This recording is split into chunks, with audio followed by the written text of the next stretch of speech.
Hey, salut tout le monde, j'espère que vous allez bien.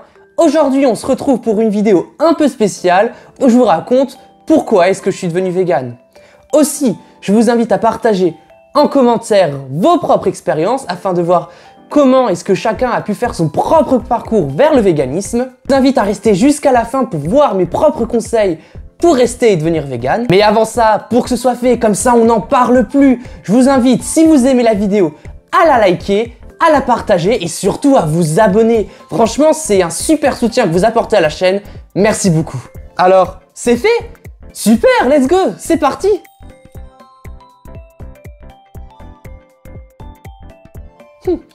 C'est un être bizarre qui vit dans une grotte, qui mange des feuilles, des fruits, des graines parfois et aussi du sable pour les sels minéraux. Bref, c'est une personne un peu recommandable, on peut le dire, hein, c'est ce qu'on m'a toujours dit. Après, sinon, d'après d'autres sources, c'est un individu qui exclut de sa consommation tout produit d'origine animale. Et oui, aussi les œufs, le miel et le fromage, hélas. Mais sinon, c'est une personne sympa, oui.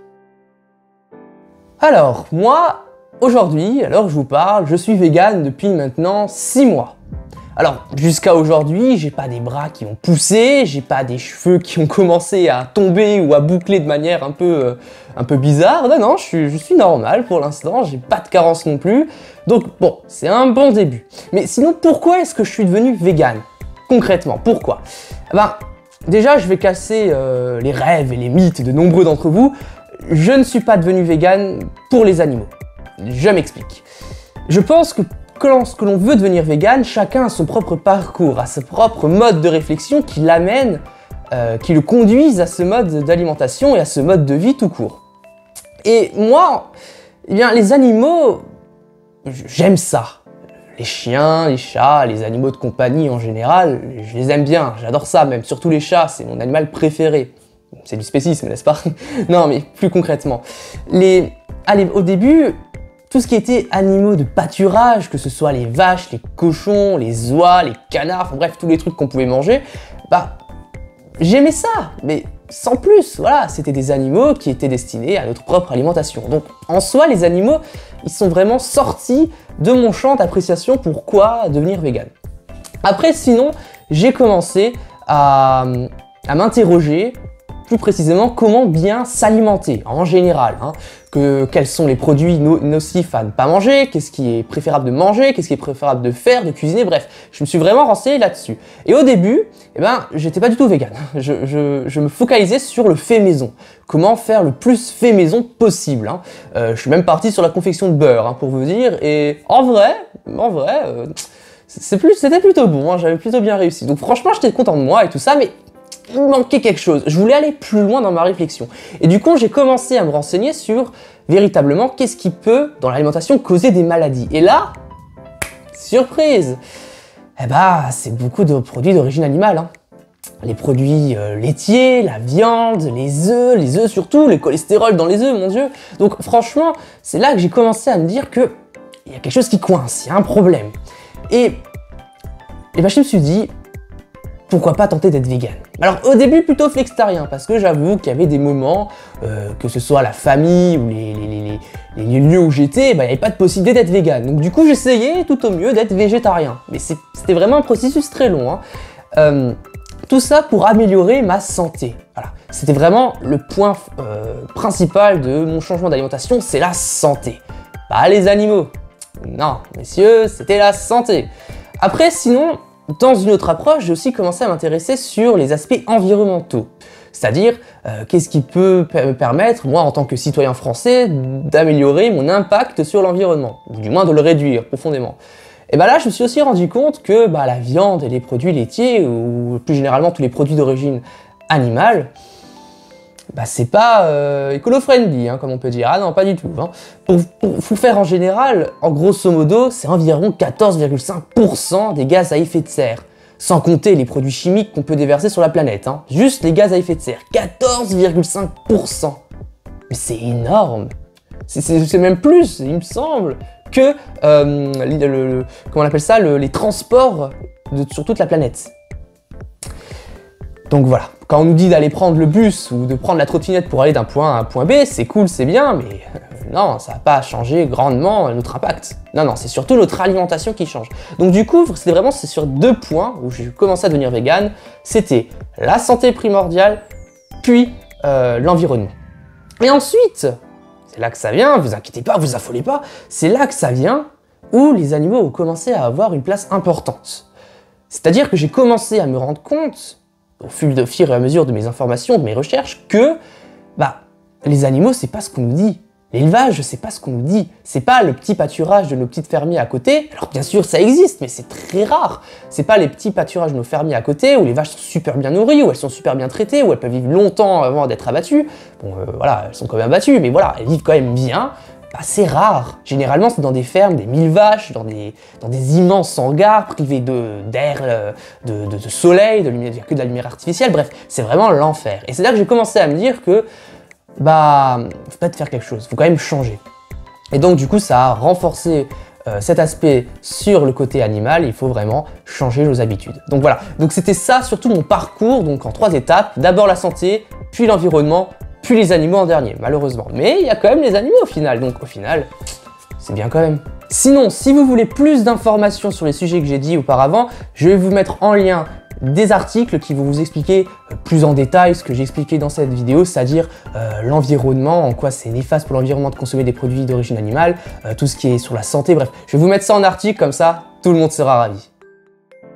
Alors, la première réponse que je peux donner là-dessus, c'est que non, pas du tout, c'est pas du tout difficile de devenir vegan, surtout si on veut se débarrasser de ses amis. Non, mais plus concrètement, est-ce que vegan c'est difficile? Alors, moi j'ai entendu nombre de critiques sur pourquoi est-ce que je deviens vegan, enfin sur le fait que je deviens vegan. Alors déjà, étonnamment, c'était pas sur la critique, est-ce que je vais avoir des carences ou est-ce que je vais avoir des carences en protéines, en vitamines, en oligo-éléments? Non, pas du tout. C'était surtout sur des questions sur est-ce que ça coûte cher? Est-ce que c'est contraignant pour la vie de tous les jours, la vie sociale ou la cuisiner? Alors, c'est surtout ça les questions qu'on m'a posées. Alors, la réponse est nuancée. Est-ce que c'est contraignant d'être vegan? Alors déjà sur un point de vue alimentaire, comme je l'ai dit, il n'y a pas de carence, il n'y a pas on va dire, de manque. Hein. Si vous pouvez manger pareil qu'avant, et si vous changez juste les aliments et vous n'avez pas de sentiment de manque, vous n'avez pas faim, vous n'avez non plus pas de carence, si ce n'est la vitamine B12. Alors ça, j'en parlerai dans une autre vidéo, mais en vrai, en ce moment, vous avez un tas de sujets sur Internet ou sur YouTube qui vous parlent de la vitamine B12, mais c'est très important de se faire complémenter là-dessus, parce que on ne peut pas trouver cette vitamine dans notre alimentation végétale, et du coup, il faut se complémenter. Donc, il y a plusieurs formats qui existent. Vous avez un format qui peut être pris 1 fois par jour, une fois par semaine, une fois toutes les 2 semaines, il me semble, 1 fois par mois même. Donc, bref, vous avez un emballage du choix extraordinaire sur ce domaine. Donc, du coup, je vous conseille de vous renseigner. Et voilà.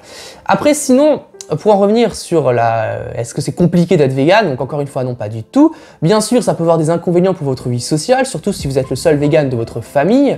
Alors par exemple, des réunions de famille, tout ça, ça peut être compliqué niveau organisation et surtout, les critiques, encore une fois, parce que malheureusement aujourd'hui, il y en a encore beaucoup. Donc au final, parfois, c'est pas des critiques méchantes, mais à la longue, ça devient quand même lassant, donc c'est un peu chiant là-dessus. Mais sinon, ça va. Après, en ce moment, on a de la chance, surtout ceux qui habitent dans les grandes villes, style Paris, Strasbourg, Toulouse, Lyon, etc., que les restaurants vegan, ou du moins les restaurants vegan friendly, sont super répandus. Et également les produits dans les magasins, surtout dans les magasins bio ou carrément dans les magasins spécialisés. Donc moi, malheureusement, à Strasbourg, il y avait un magasin spécialisé, mais il a fermé à cause du Covid. C'est pas de chance, mais j'espère que bientôt il y aura un nouveau magasin qui va s'installer. Enfin, la dernière question qu'on pose beaucoup, est-ce que vegan c'est cher? Est-ce qu'il faut être riche pour ça?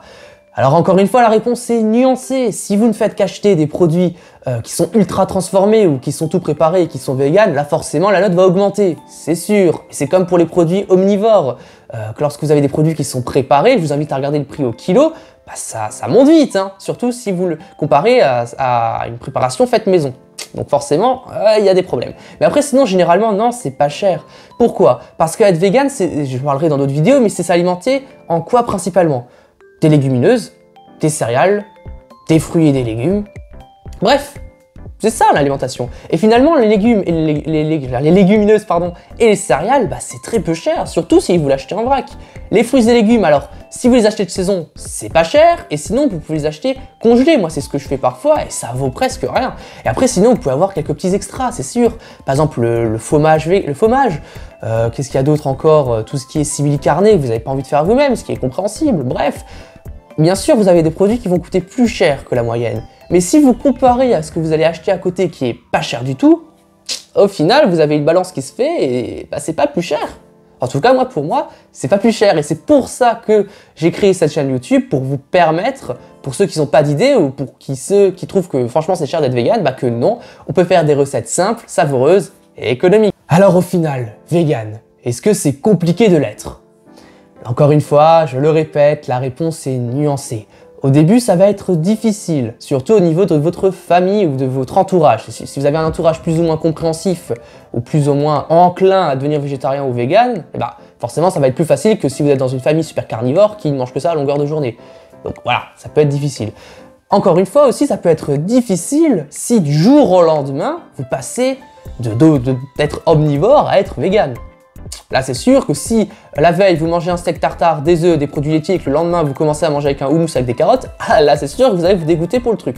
Donc non, ce qu'il faut faire c'est, je pense, à mon simple avis, qu'on y aille progressivement. Que d'abord on devienne flextarien, c'est-à-dire qu'on commence à réduire notre consommation de produits d'origine animale, par exemple en ayant un lundi vert, puis après on fait lundi, mardi vert, puis lundi, mardi, mercredi vert, etc., etc. Bref, commencez en douceur. Et si vous voulez avoir une autre approche, bah après commencez à devenir végétarien.